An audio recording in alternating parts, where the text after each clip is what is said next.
Press the bell icon on YouTube and don't miss another update. Namaste viewers, welcome to Jaipur Dialogue USA. The world is going through a spin of its own due to the Ukraine saga. And we are going to talk about this in full length.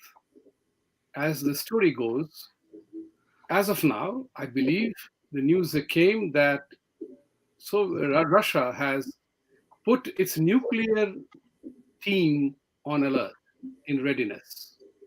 The other part of the news came about that Ukraine has agreed for a conversation with Russia and without any preconditions, but apparently they do not want to meet in Belarus, which is understandable. This saga must end.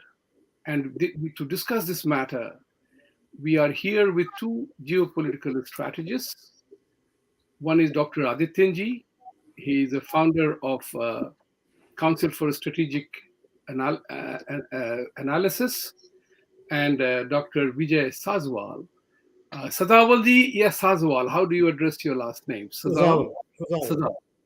Dr. Sazawalji, who is very deep into the US administration. He has been a metallurgical energy and he was critical for nuclear agreement that United States had in India. Let's shoot off straight away without wasting time. And Adityanjee, I would like to ask you that, George Orwell in his famous book 1984 said, and it's very eerie to recall that war is peace, freedom is slavery, and ignorance is strength. Given this particular story going on and the developments that have happened, where exactly do we stand with reference to the Russian aggression in Ukraine, their fear, their justifications, how valid are they? And where is NATO? Where is the entire Ukraine becoming the fulcrum of a new world order? Will there be a new world order depending on who survives this? Please share your thoughts. I will start with a famous quotation or prediction that Francis Fukuyama did in early 90s after breakup of the Soviet Union. And that is, it is the end of the history. History ceases to exist because there will be all democracies. And how myopic that statement was, that history has ended. History never ends. This saga is not going to end. This saga is continuing for a long period of time. If you look the antecedents of the current conflict of war, if I may say, and when we say what would be the end game, a new geopolitical order, geopolitics abhors vacuum, and there are always players playing, moving in different directions. So people say that maybe it may lead to World War III, but what has happened that with this conflict, Cold War II has definitely started. A multipolar world order has started, initiated. How it will play in future is difficult to predict. It's based on a number of contingencies. But I think we are in very serious but very interesting geopolitical times. And this hot war in Ukraine may subside, there might be some agreement or whatever, but Ukraine as we know it now is not going to be there. You feel that Ukraine as it exists doesn't exist, will not exist anymore, or Ukraine will survive because they will have to give a commitment, no NATO, no Russia alliance. So if they choose to be truly independent of both the blocs, then they have a future. And why not? There will be cartographical changes. There will definitely be cartographical changes. It is very likely that Vladimir Putin will annex the LPR,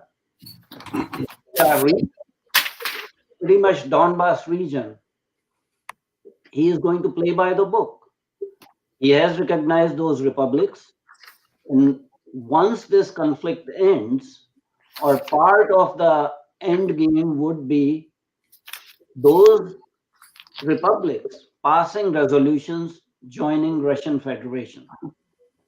So Ukraine, the geographical entity as it exists as of now, will probably not be there, because one of the outcomes could be that Russian dominated eastern Ukraine will probably become part of Russian Federation. Dr. Sazawal, do you think United States will let it happen? Well, United States is in a very interesting situation. Let me go back to the order. First, just take a few seconds here. I mean, we have seen in our own lifetimes the world order changing from the first or the earlier Afghan sort of crisis, in which we lost the Soviet Union as a global power for a bipolar world order, to this one with last year, when quite honestly United States essentially stepped back from that role as being the unipolar system. So there is going to be a new world order. It certainly would be a lot more different than what it was in the past. It is not going to be unipolar. It's not going to be bipolar. And China is, of course, watching the scenery with very minutely. They're really trying to figure out the response from the West to the actions in there. And part of the problem is that United States is not the same country today that it was even a dozen years back. It's a very different country, and how we handled these crises really depend to a large extent on the person who is leading the charge.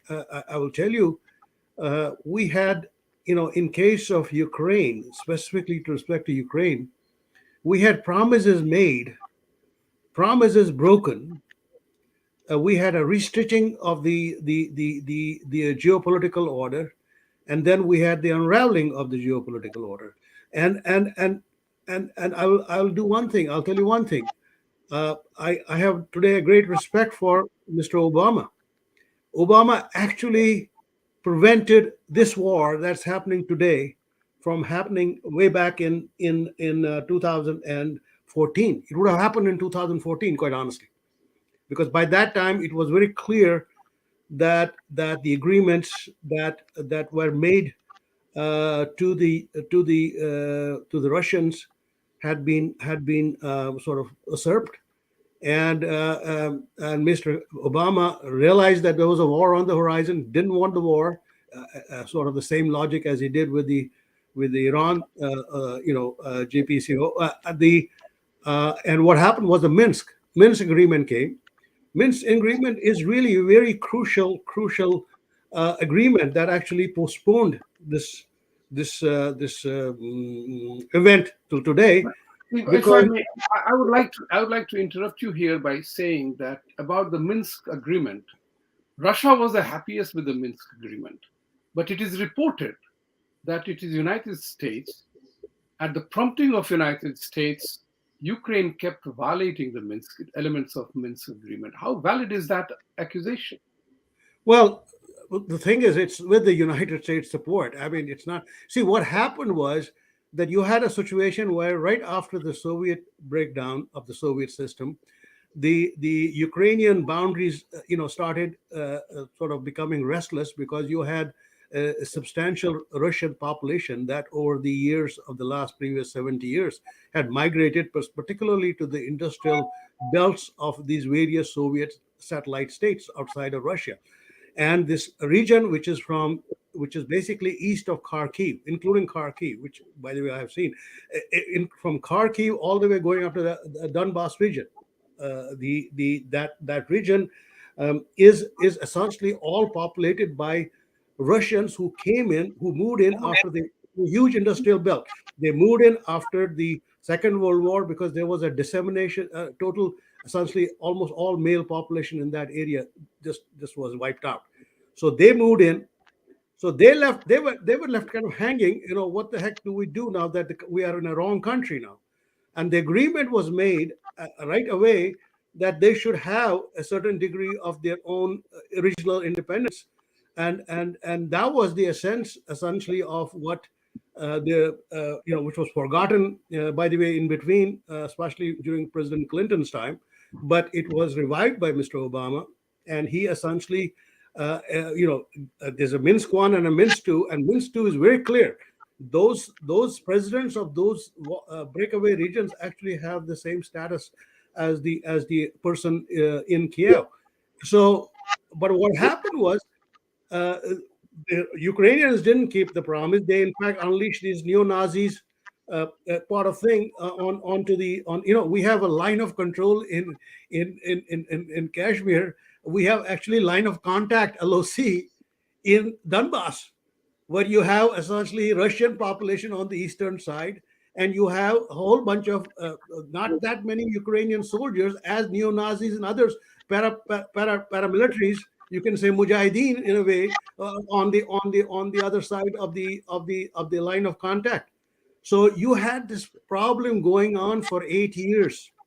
And Russia has been begging the world community that there's a genocide going on their side of the Ukrainian portion of the Donbass, and nobody's doing anything about it. Nobody, quite frankly, gave hoots about it.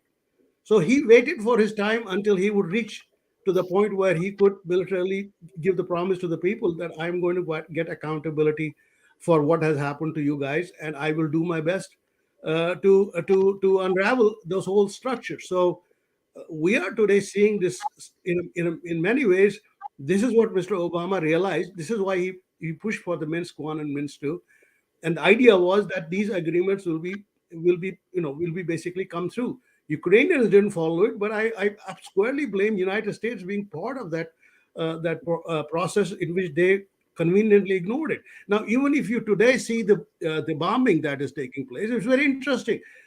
They are showing you all the big cities, Kiev, all that. They're not showing you actually the Donbass region, where there is actually hand-to-hand combat going on, because you have very extremely tough Ukrainian paramilitaries fighting against what was previously the Russian surrogates. Let's cut the comment sharp, and I will switch over to Adityanjee, asking you for one very important part. Is that, was it part of just other day, Mr. Eric Clapper, the former director of National Intelligence Agency, had opined that we needed to be tough when we in the Crimea situation, and we were not. Now, there are two questions that come out in this one. So he admitted that America had to be tougher than what we were. The second part is, what is Russia's game plan? People are talking about occupying Kyiv and all that stuff, whereas I feel that it was shock and awe kind of scenario: siege, destroy, but never fight the street battle. But that's what is going on. So what is Russia's gameplay here?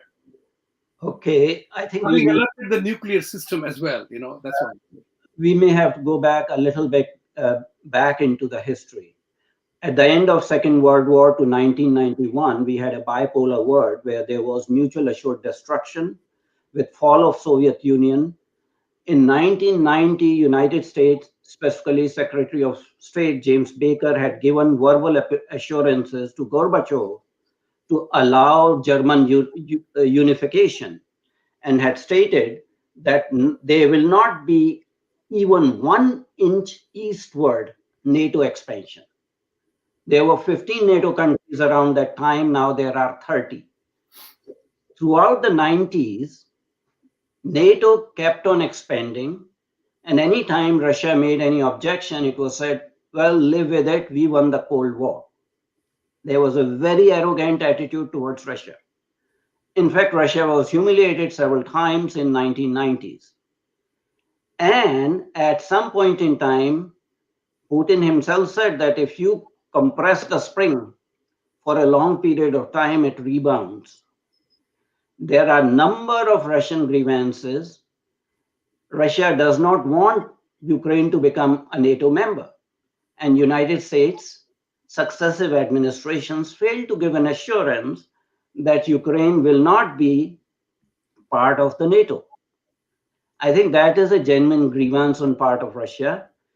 Ethnic intimidation and ethnic, harassment of Russian citizens in the eastern part of Ukraine was an issue, you also have to see, in the elections in Ukraine, there was an elected president who was deposed by a coup in 2014. And of course, that president happened to be pro-Russian. So things have been done by United States allies in Ukraine that have been detrimental to Russian interests. Of course, a hot war is going on right now, and there may be some kind of settlement, some kind of agreement with certain conditions of Russia being accepted. But I don't envisage a situation in which Putin will agree to let go of the two eastern republics that he has already recognized, DPR and LPR. I think part of the agreement, a future settlement, would be that these republics will say that we want to merge with Russian Federation, just like happened with Crimea. And I can tell you, United States will not be able to do anything about it.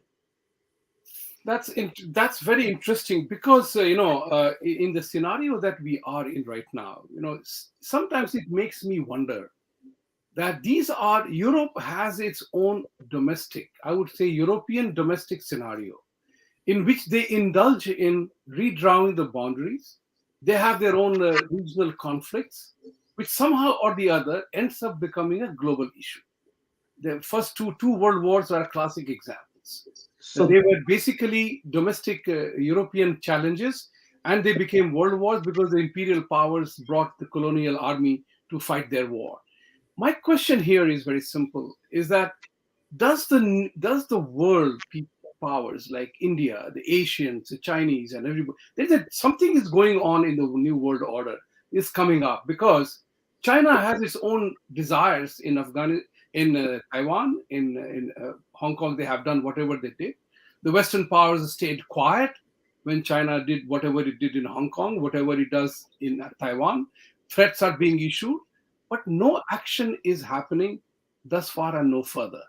So where are we heading out to from this scenario? Should the Europeans be allowed to continue, solve out your problem, let nobody get involved, you resolve your issues, or does the world need to get involved? Vijay? Well, it's really, you're focusing on Europe. Quite frankly, Europe of today is not the same as the Europe of the World War One. Today, Europe is really NATO, and NATO is really United States. And you have to understand that when that agreement, by the way, I'll go back, take a second here. When we talked about, Dr. Adityanjee talked about this agreement that was made between James Baker, Secretary of State, and Gorbachev. There was also in parallel another agreement made between Helmut Kohl and Gorbachev, which said the same thing, that you will not have the NATO going into the anywhere west of the sort of eastern Germany. And what happened was really during the Clinton era, he was the one who actually succumbed to the bureaucrats running the NATO. He actually listened to them. So they said, well, how are we going to solve this problem given that that's the promises we have made?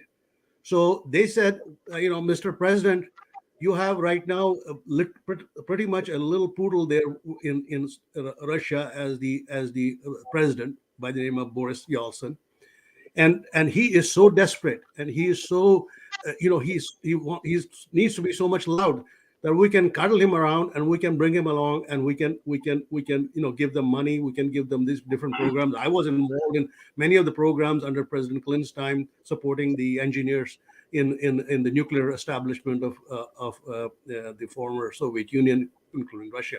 So I know how that felt. So what happened was that actually they did unwind that commitment that had been made to Chancellor Kohl and to Mr. Baker, and that was the agreement called the NATO-Russia Founding Act. NATO-Russia Founding Act was done in 1997, And clearly, basically, they tempted Boris Yeltsin that maybe you can also become a member of NATO, and you will get some benefits. In the process, there's a clear clause there which says we have a right to go into any country now. NATO can go into any country and so he succumbed. He basically, essentially, what happened was the agreement that was made previously was unraveled by the NATO Russia Founding Act, and that gave the signal that this guy is really very weak. And of course, the next thing that happens is he's pleading with them. Balkans is up in the arms. Balkans is in a turmoil. Please, is NATO going to do anything? Because we want to make sure that NATO does something through the approval of the UN Security Council, because that's where Russians had a veto power. And he was again promised by Clinton and everybody under him that we will not do anything which is not as a result of the UNSC approval. And next thing you know is bombing starts in 1999 without the UN approval. If I may intervene, Putin is not Boris Yeltsin. That's the point. Putin is a hyper Russian nationalist. Yeah, the point is the role of it. One at a time, please. Yes. And then we had the 1997 Munich conference, which is where Putin came back very much alive. It's very interesting. One of my guides in the United States security apparatus is a gentleman named Thomas Graham, used to be in National Security Council and all that. Thomas Graham actually spoke to Putin after the Iraq War. He basically talked to him. He said, no, Russian response has been kind of muted, and what's going on? Do you guys support, or you tacitly support United States? He said, no, we don't, and it's really unfortunate. It's very sad, but we can't do anything. We don't have the strength to make a case. This is what he told Thomas Graham. And so it's best that I stay quiet, since I can't do anything about it. But obviously it was very clear to Thomas Graham at that time that when my time comes and when I'm ready, I am going to be noticed. And that's where we are today. Adityanjee, you wanted to say something on this. Well, I was trying to say that Putin is not Boris Yeltsin. Putin is a former KGB officer. He is a Russian hyper-nationalist. And he has taken his role to revive the Soviet Empire, one way or the other. And he is going to do it systematically. Issue is that what cost NATO is going to, spend on this issue. Because of the contiguity of the region, and because Ukraine not being part of NATO, I think NATO at this point in time cannot do anything in the kinetic war except for putting sanctions and other things. But Putin has his ideas, he has his aims, and I am pretty certain that Putin will achieve those aims at a great cost to himself. Essentially, it is a tribal European war which should be allowed to remain confined to Europe. You see that there's a pattern. China abstained in the United Nations Security Council. India abstained. UAE abstained. If you look at the ASEAN statement, Association of Southeast Asian Nations, they have taken a very prudent and very hands-off approach. All the Asian nations, including India, have no skin in the game. Let me put it this way. And they should stay away from this conflict, because essentially it is continuation of tribal European white man's conflict, which keeps on flaring up. They are not able to resolve their issues about who is going to be the boss, who is going to control the thing. And I am afraid if other people start joining, then it will escalate to a greater level. Putin has his grievances and he is going to go about systematically. United States is already declining. So we are going to see a new Europe, and there are going to be cartographic changes. There were cartographic changes in 1990s. Suddenly, from a sleight of a hand, a new country called Kosovo got created, 2 million people.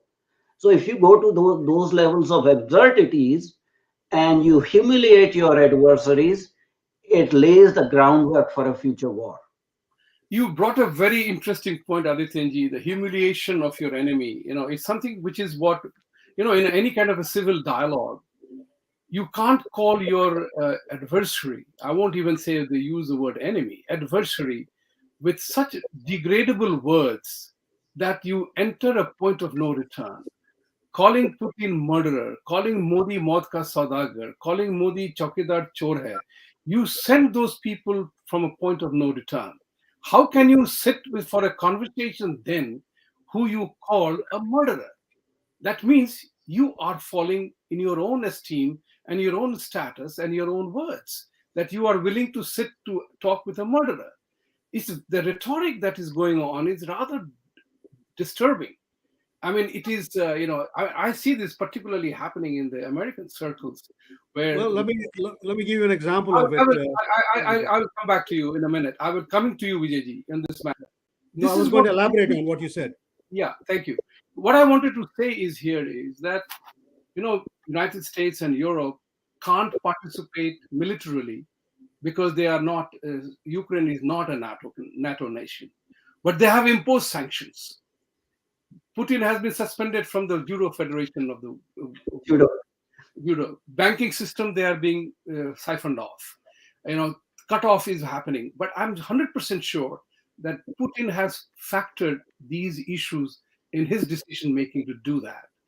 So, to what extent will these sanctions work, and to what extent it will work? Vijayji, you take the first shot on this. Well, okay. I was going to let me come to that. The reason for this particular event taking place at this particular time is, quite frankly, the speech that was made by the president of Ukraine at the Munich conference. You talk about humiliating. There's this gentleman who used to be a TV comic that became a president by a sort of accidental election process.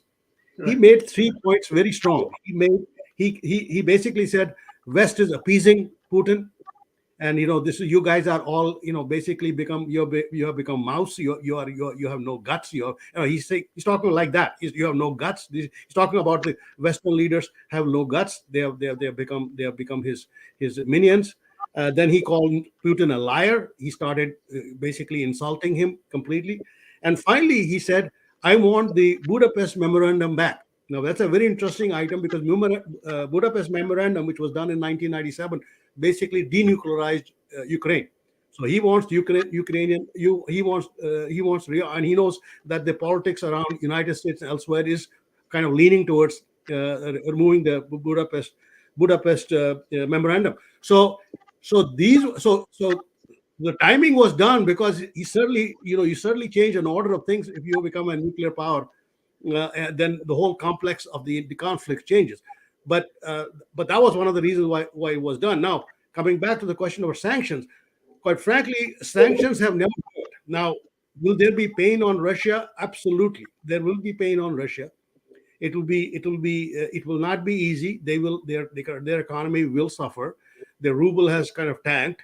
So they will not, it will not be an easy victory. The question now is, to what extent can he get the sympathy of his people that we had to do this thing and take that risk and be able to absorb those negatives that come with these things. But in terms of country running, I don't think you'll see anything changing. The country will run as before. Services that country has in turn to the country will be most of these sanctions turn out to be always very cosmetic. They don't really do much. But the fact is, yes, he will have some damage, but it's not an existential threat. He was not going to do that. And American public understands it. Let me tell you, there was 3 days back, 23rd, 24th, there was a Harvard Harris poll together, and the poll asked the people, do you think the Putin attacked Ukraine because American president is weak? And 59% said yes. If Putin would not have attacked Ukraine if United States president was anybody but Biden. This is Harvard. This is Harvard Harris poll, 23rd and 24th. Then the next question was even more interesting. They said, "What if Trump would have been in presidency? Do you think this would have happened?" And it's funny, 38% of the Democrats said no, it would not have happened. Even Democrats, 38% said no. Of course, 85% of the Republicans said absolutely not, and overall 62% said no, it would not have happened. So you are seeing essentially a price that in a way the world is right now absorbing because of the what I call the VP Singh moment in the American politics. So we have essentially a president whose really popularity is very low. I mean, there was a Washington Post, his own paper, yesterday came out with a statement that basically 37% approve of him, 55% disapprove of him, out of which 44% really want him to go. I wanted to talk about this matter. Definitely, the American leadership. I wanted to, you brought in the subject matter prior to my asking. That was so nice of you to have done that, Vijayji, because you hit on the sub nail right now. Because Europe, I mean, one of you said Europe is not the same Europe that it was in the First and Second World Wars. It's a very weak Europe. It's neither gigantic power like America, nor is it a big market and big economic giant like China and India. So Europe is suddenly feeling out of place, but they have a penchant for creating a melodrama of their problems, converting them into a global problem. So Adityanjee, taking back on the same conference, where is United States in the whole situation where America was not even willing to go all the way with sanction, and President Biden said, we will wait and see what happens in the next 30 days for sanctions to take effect. He even went to the extent of saying that it was not meant to be a deterrent. While Vice President is in Germany, he's talking about the sanctions being a deterrent. It is a very incoherent way the American leadership is behaving itself. All the NATO power has come about because Mr. Trump insisted on NATO to support itself financially, which burden was entirely being borne by United States. Where does America stand? Where does America gain in the whole new world order that is emerging right now? I am going to start with a quote from a politician, US politician, who was a former congressperson.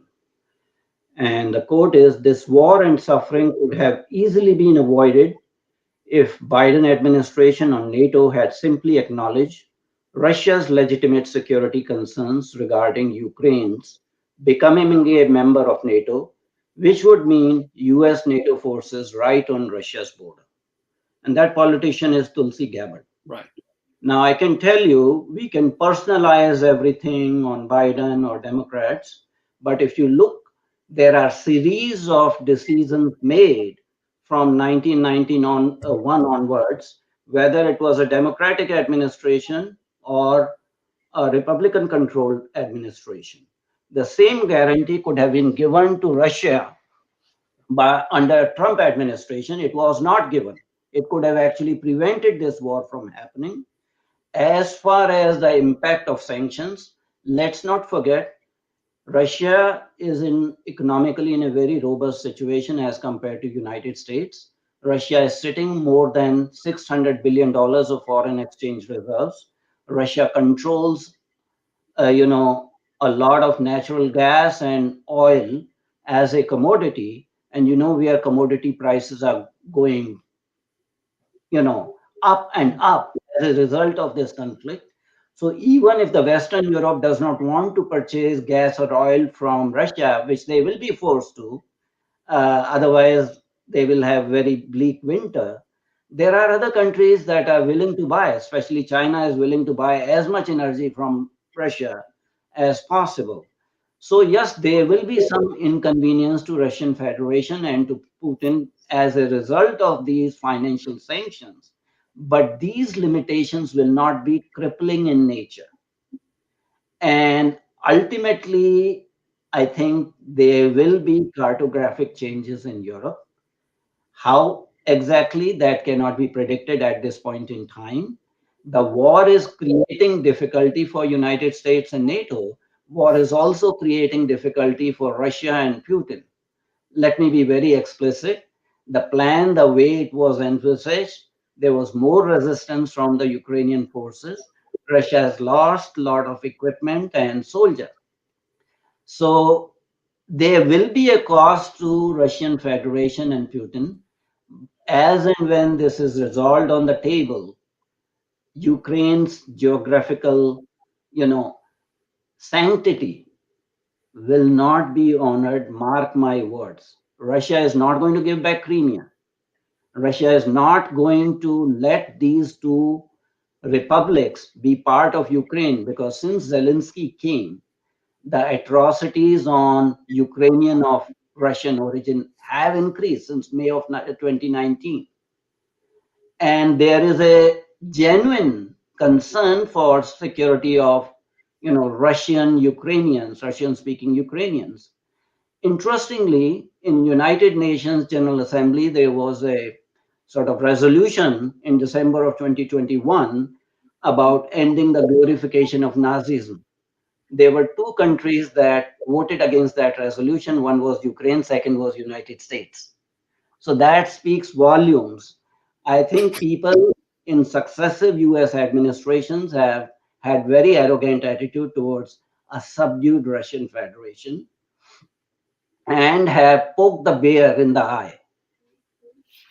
If you poke a sleeping bear in the eye, there will be a response, and that's the response you are getting from Mr. Putin at this point in time. Yes, there is going to be change in European order, but whether there will be a change in Asia or anything like that, that is yet to be seen. But we are already in a multipolar world. Not bipolar, it is not unipolar. United States is not able to stop aggression. China is on its own trajectory. So we are in a different world order, which is essentially going to be multipolar, some amount of conflict. Vijay, I wanted to come on since we are talking about a new world order kind of a scenario. One of you had a major audio issue because there's a lot of disturbance coming in. So the issue which I wanted to talk to you about was the fact that China is definitely with Russia on this subject matter, and they have refused. They also abstained from voting in the UNSC, just as India did. But India was chided by some of the American commentators that India will have to bear the stain of abstaining. As if it was a crime to vote your conscience or the right thing. Prime Minister Modi spoke with Putin as well as Zelensky to cease war right away. But here is a scenario where China is flexing its muscles with reference to Taiwan. And how do you think the whole thing is shaping up there? Will the West be able to contain the communist regime now that they have major strength? They know that the West is too woke to fight right now, or too woke to indulge in real politics. There is some. First, let me tell you that there's some issue with the sound. I don't know whether it's mine. It seems to be your side. Adityanjee, can you mute your mic? Yeah, I think it's on your side, Vijayji. It is all coming from your side. Okay, anyway. So one of the problems in the United States right now is that you have actually a situation where most of the people who are questioning the administration here, Biden administration, about India's role and India's or lack of Indian active support for the American position, comes mostly from Indian American journalists. I would request you to mute your mic for a minute. Can you mute your mic for a minute? Because there's so much disturbance that I can't hear you. Your voice is going on a rapid speed and with the noise. So can you? Yeah, the sound has stopped, right? Vijay, Adityanjee, why don't you switch on yours? Okay. Just this morning, Shinzo Abe has asked United States to give unequivocal assurances Yeah. on Taiwan, looking at what is going on. Shinzo Abe is the former Prime Minister of Japan, a very sage, politician who initiated the concept of quadrilateral security dialogue. So if Shinzo Abe is asking United States administration to give up the strategic ambiguity on Taiwan, on safety and sovereignty of Taiwan, I think that's an important thing. Also, government of Japan has come out very openly in support of India against China on the Ladakh encroachments. So yes, it gives a window of opportunity to China. China is watching like a hawk United States mistakes in handling Russia, and also China is simultaneously learning from Russian mistakes. Uh, and China will try to take the benefit from the situation. But let's not equate situation in Ukraine with what is happening in Asia with Taiwan or what's happening vis-a-vis India and China. They are not analogous situations. So China to dream that they can take advantage, I think that's a far-fetched. I want to focus the next segment of conversation, given the time that we have, on the India part of the play here. A couple of things that begins to play out. The entire one thing which I noticed, that sitting in America or anywhere in the world, the news feed on this issue is completely controlled by the Western media, or the Western media baron. Whether it is BBC, Economist, Times of India, Indian Express, all the newspapers in America, television channels, they're all Western narrative, BBC, Euronews, all included. And I was watching this from the point of view of not how they are reporting the issue. We do not know how the whole thing is being reported in non-Western media. And this is what is important, that they coined a phrase that India had to show a big power mentality, willing to step in this kind of a conflict, to show a big mind power, big mind mentality. How does that come into play?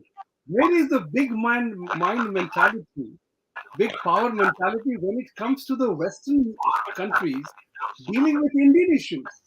Well, the guttural behavior. India cannot be the camp follower of the Western, whether it is NATO, whether it is. आपका mic बंद कर लीजिए, बहुत ही ज़्यादा disturbance आ रही है. I apologize for that. Can you just shut your mic please for a moment? Who are you asking? Vijay ji. Is my Yeah. Is my voice clear, or it's still? Your voice is clear, but still there's a lot of noise, as if there is an interference coming from someplace. It is. Can you mute yourself for a minute, please? Can you just? He does not know how to mute himself. Okay, it stopped. So, this moralizing sermons to India are very uncalled for. And India has to ignore all these exhortations that, you lost your, big power, glory, or moment on the world stage and things like that.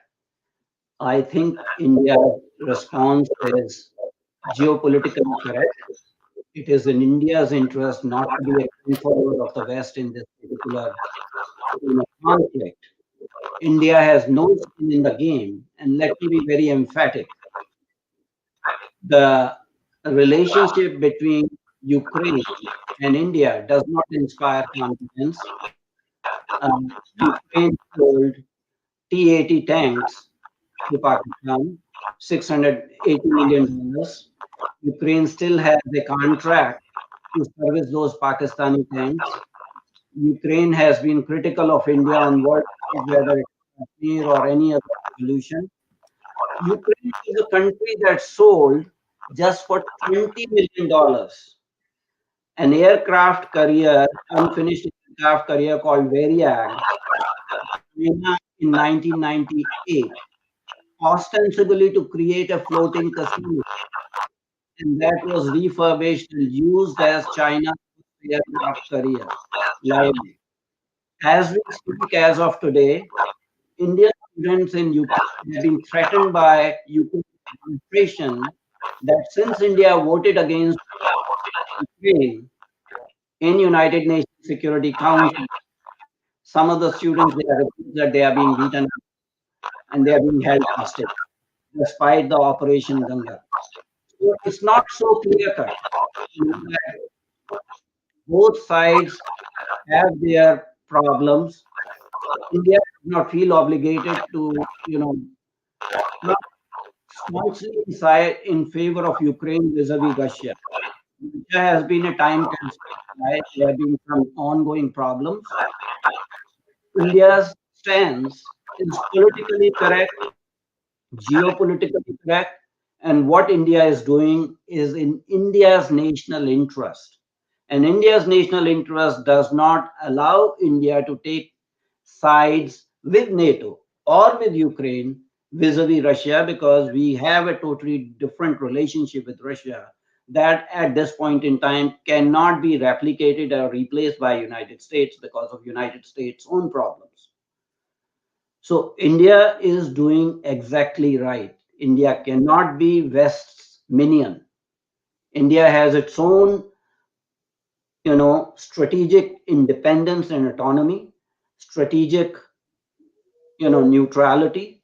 And India has talked to both the countries. Prime Minister Modi has talked to both President Zelensky and President Putin.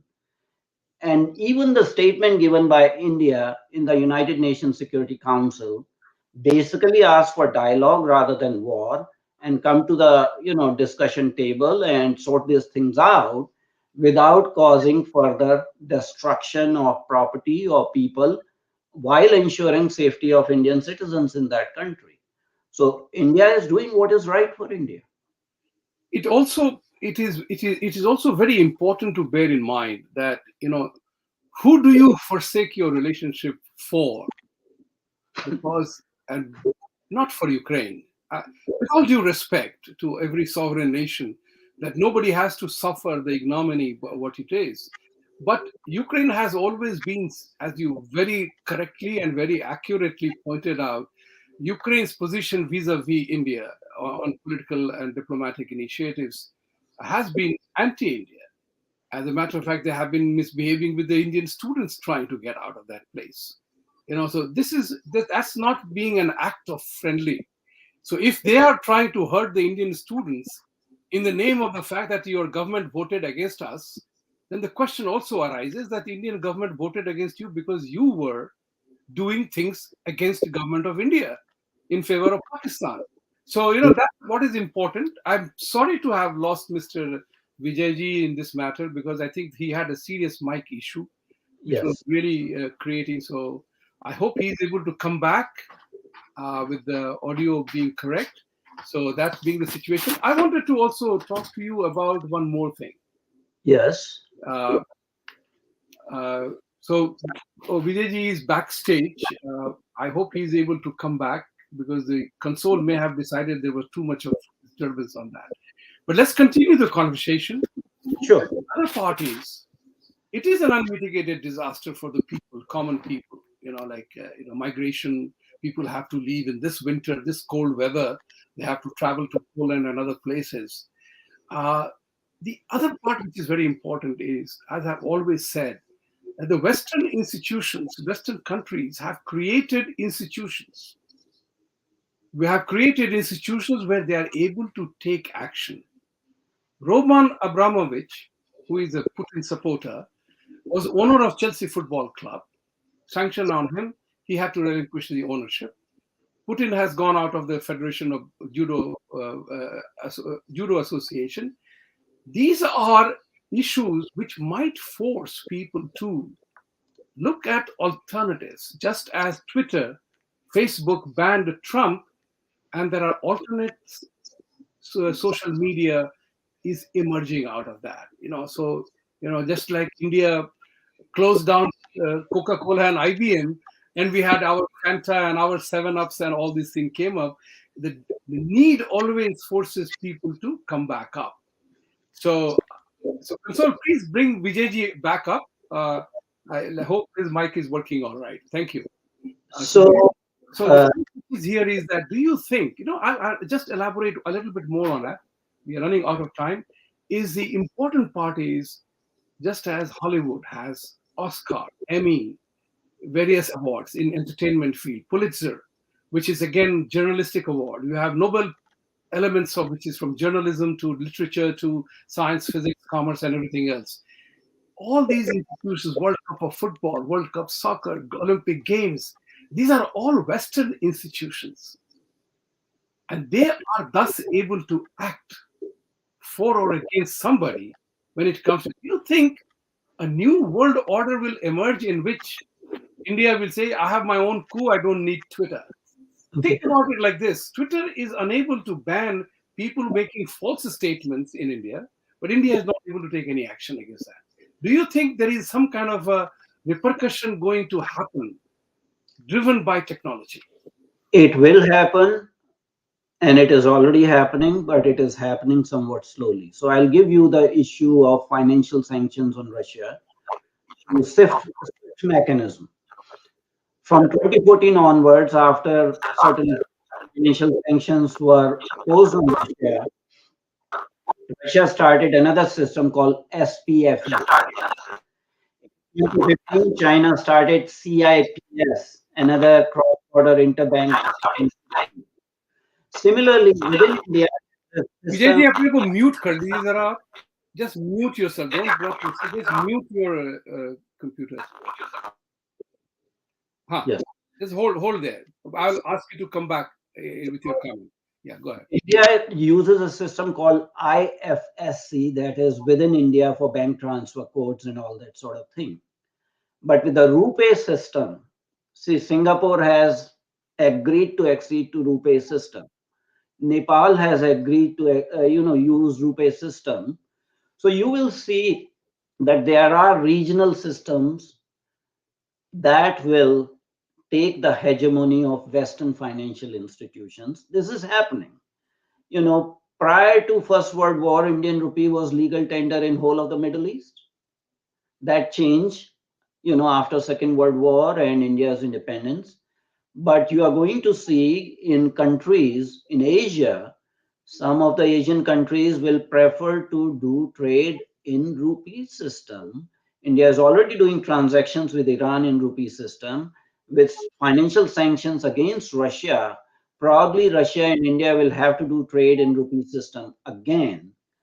And I think this would be a harbinger of a new world order, that slowly Western institutions are crumbling as the political power of West goes down.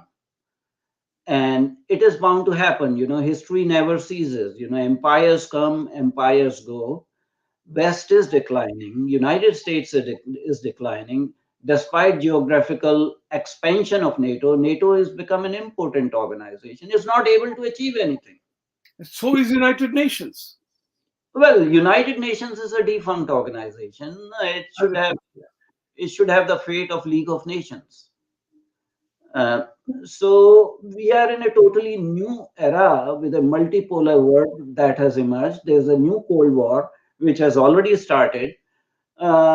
So there's no point actually harking back to the past, bipolar world, Cold War, all that sort of thing. That system is no longer there. Part of the blame does lie on the West and NATO. Vijayji, wanted you to comment on something. Can you hear me? Can you hear me? Unmute yourself, please.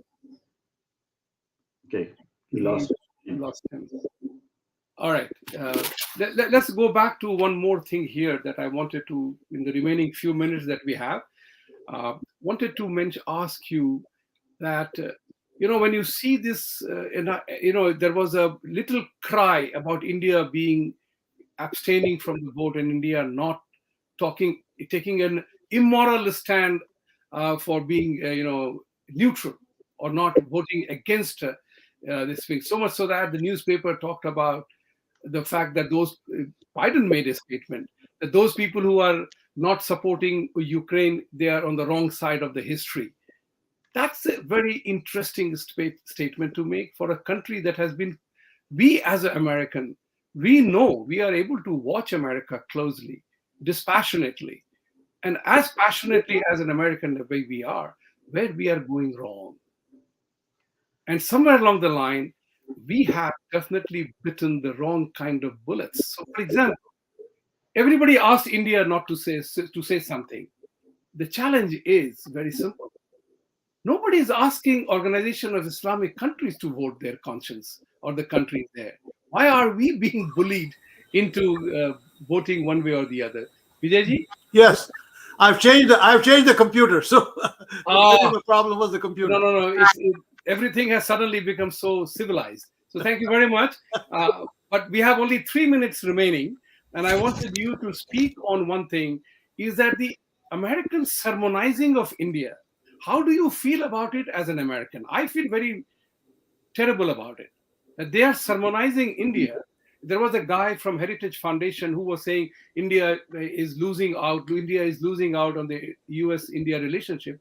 And I said to him, ask him, why don't you sermonize the United States to break its relationship with Pakistan before you sermonize India what India should do with her friends?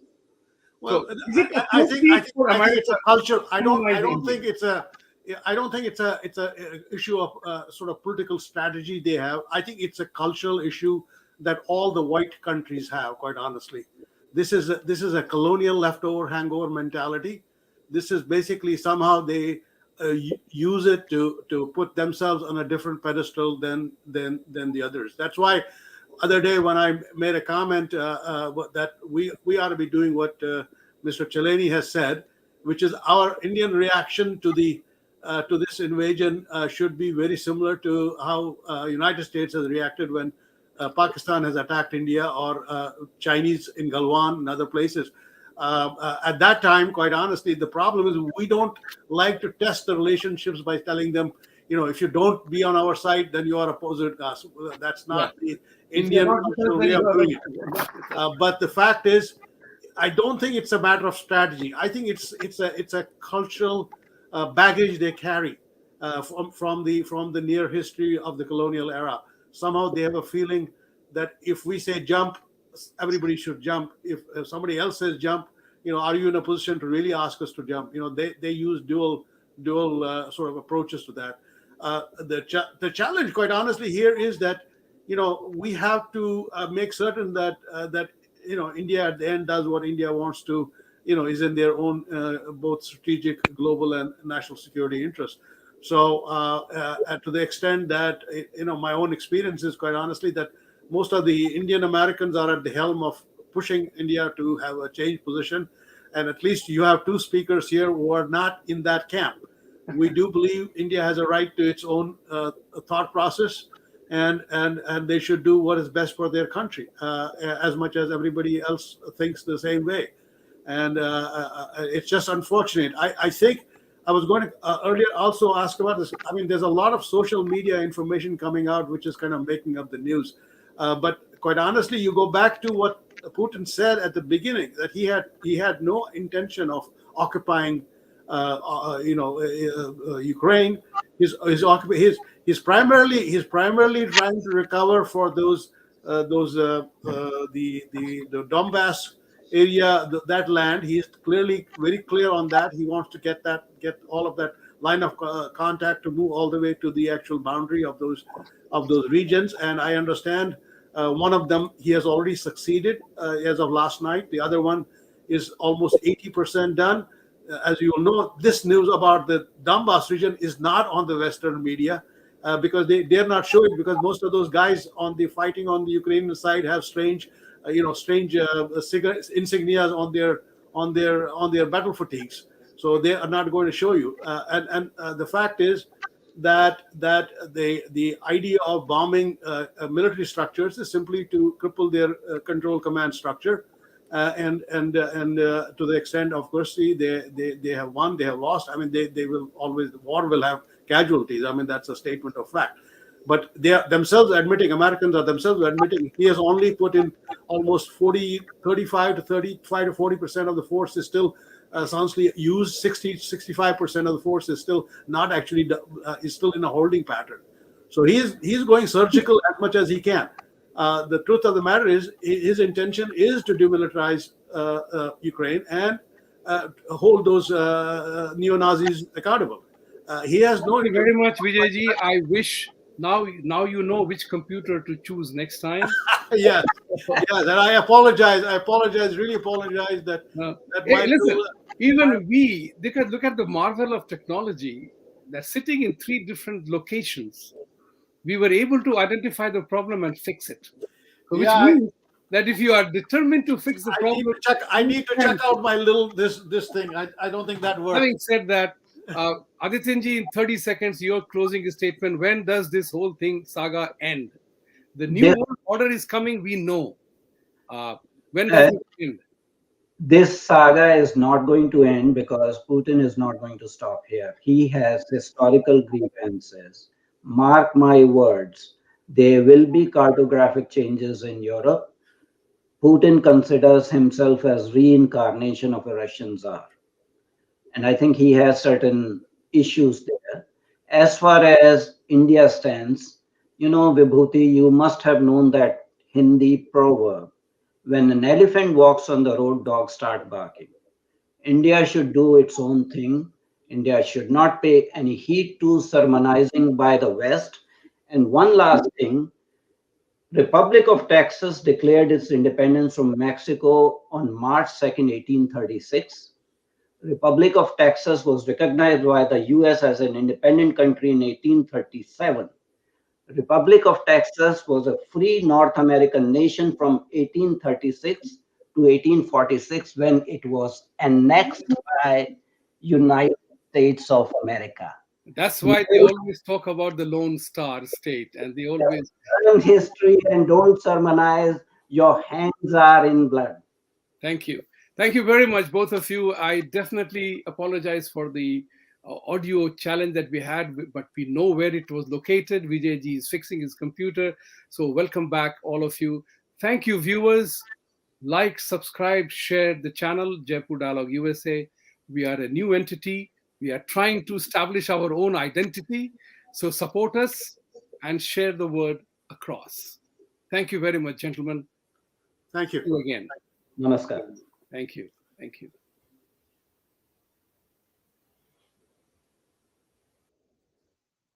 Okay. Hold on. The console has yet to close the shop. Okay.